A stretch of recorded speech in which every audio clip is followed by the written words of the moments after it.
What's up, everybody? How you doing? It's the big dog named Austin, back at it. Finally, it's been a couple of weeks since I've done a Colts update, but here we are. Free agency is popping off like nobody's business. There's been so much going on. I had to get an update out here, out into the world, because there's been just a lot of crazy stuff. There's been a lot of crazy stuff with me personally. Haven't been able to get to a lot of videos. Hopefully, going to start doing some more videos. It's about the storm. So, if you hear some thunder or see some lightning, just know that I'm okay. I'm in the fan cave, and I'm the big dog. So, welcome back. It is the official start of the 2024 NFL season. I know it hasn't technically started. We haven't put total other. We've got a long way to go. But this is the official New Year start. The new year starts today for the NFL. Free agency opened up today at 4. I think the Colts and everybody else can officially put pen to paper and sign the guys that they've been tweeting about. I know you guys have probably seen it all. I'm going to give you my breakdown and my take on all the signings, from the in-house guys to the out-of-house guys. So let's get into it. First and foremost, Michael Pittman Jr. So glad to have that guy back. He is massive to what we're trying to do in Indiana. And I can't say enough. 3 year, 70 mil.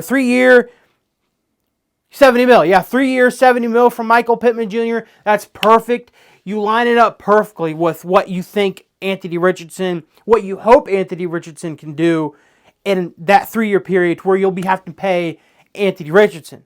In 3 years, you want to be paying Anthony Richardson. You hope it works out that well to where you're paying Anthony Richardson big money. So the Colts setting themselves up kind of for that. Kenny Moore, another 3 year deal, $30 million, highest paid nickel corner of all time. That is great for him. That is a up-and-coming position, and he is phenomenal on that defense. I definitely wanted to get him back. He is on your building. He's on the side of your building. Zaire Franklin wanted him back. Speaking of Zaire Franklin, he is another free agent that we extended. He also had a 3 year deal, $31.26 million. He has a chance to have a decade-long run in one place, being a 7th-round pick. That is an absolute one of the top steals Chris Ballard has ever found. Like, Chris Ballard, say what you want to say about the guy, he can get good draft picks. I want to go back to Michael Pittman Jr. and all of these guys that I bring up: Zaire Franklin, Kenny Moore, Michael Pittman Jr., also Grover Stewart, 3 years, $39 million. That's massive. All 4 of those guys are pivotal cornerstone players of this team that you had to get back. They valued these free agents that the Colts had in-house. And they know these guys. They've been around. They know the culture. So why not retain them? They are great signings.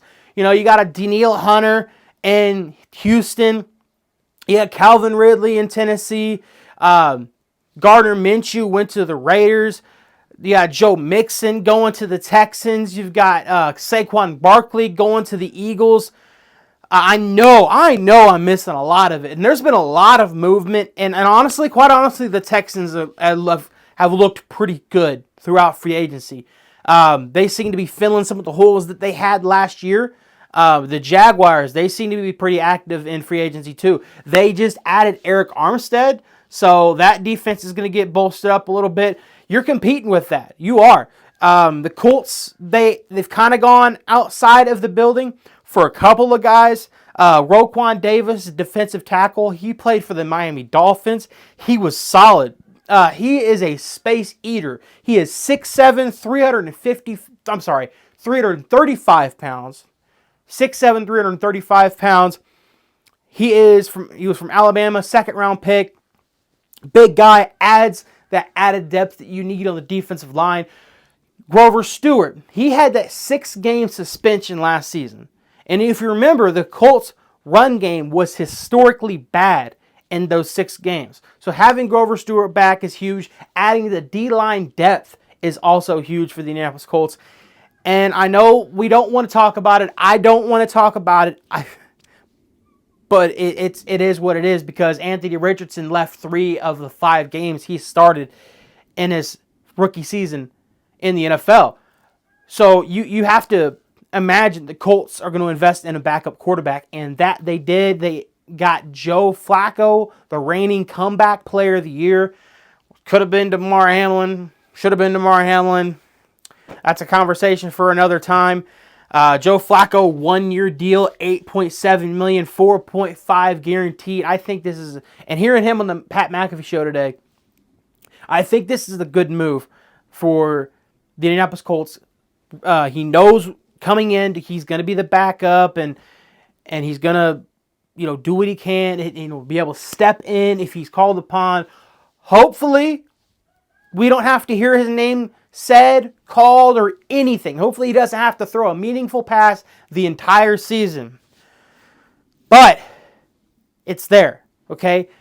He helped lead the Cleveland Browns to the playoffs. And it wasn't like the defense was playing well, okay? But he was throwing dimes. He was dinking and dunking, and he was throwing that long ball. He was getting 300 plus yards a game. I think there was only one game in last season he played that he didn't get a 300-yard game. So Joe Flacco, he could sling it. He can throw the long ball, which I think is something the Colts lacked last season with Gardner Minshew. So I think this is a good backup role. So again, he's 39 years old. He's the oldest member of the Indianapolis Colts, I think, right? So he's the oldest member on the team. But Shane Steichen's 38 years old. I would imagine there's a couple coaches that are older. Reggie Wayne's, older, right? He's older.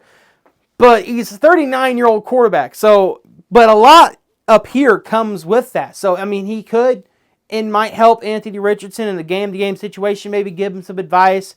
He's Joe Flacco. He's cool, calm, and collected. That's been his thing his entire career. So I feel like having him in the quarterback room is big.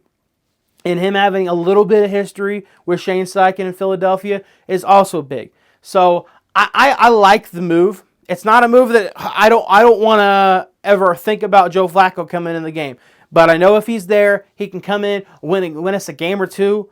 How many starting quarterbacks played last season? It was 76 quarterbacks started a football game. And if you start doing the math, 32 teams in the league. So, it's good to have a solid backup quarterback in order to win you a couple of games. Other guys that the Indianapolis Colts signed or extended, Trey Sermon. I'm glad he's back. He is a dog. Ronnie Harrison Jr., the linebacker / safety, he's back. I like him. Rigoberto Sanchez, the punter. Now, the punter, holder, and kicker, Matt Gay, Luke Rhodes, and Rigoberto Sanchez combined to make the most money in the specialist in the league.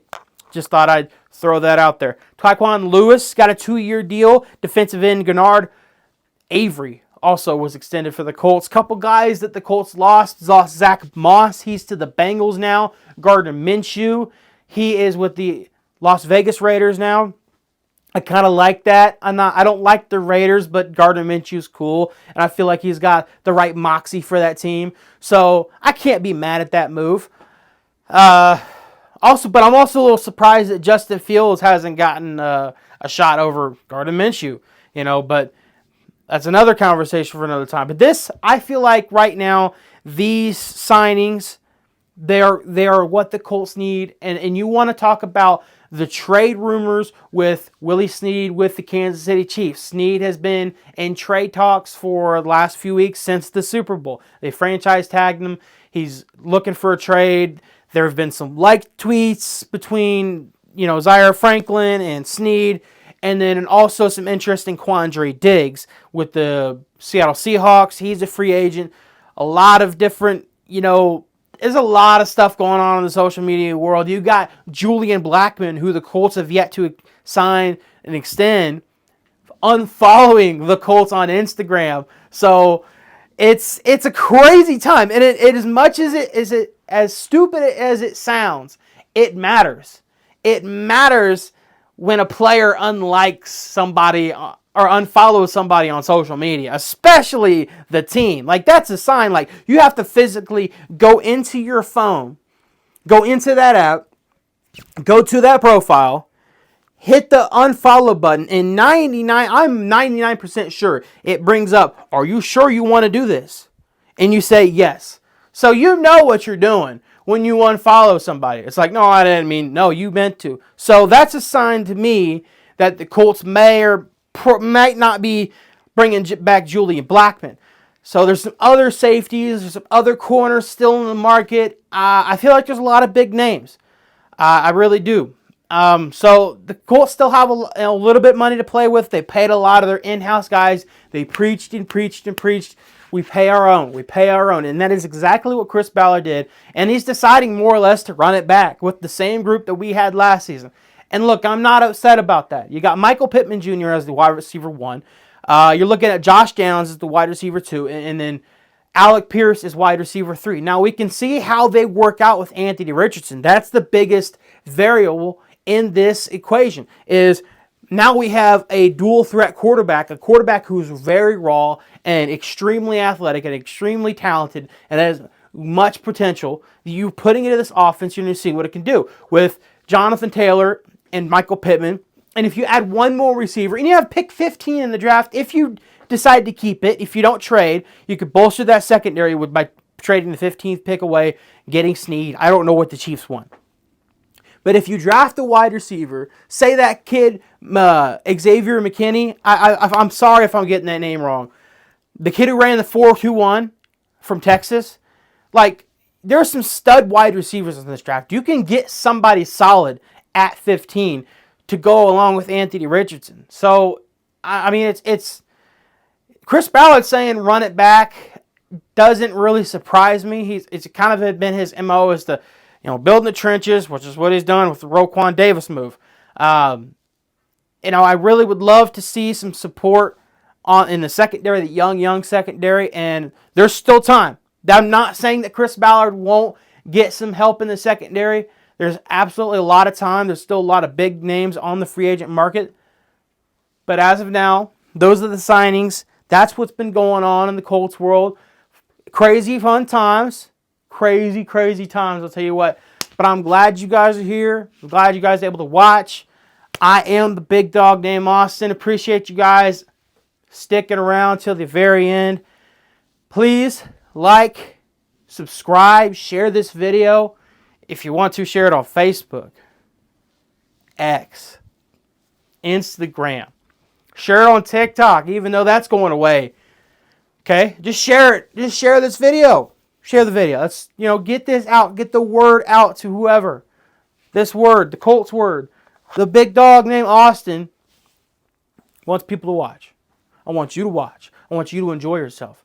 I hope you were informed by this video.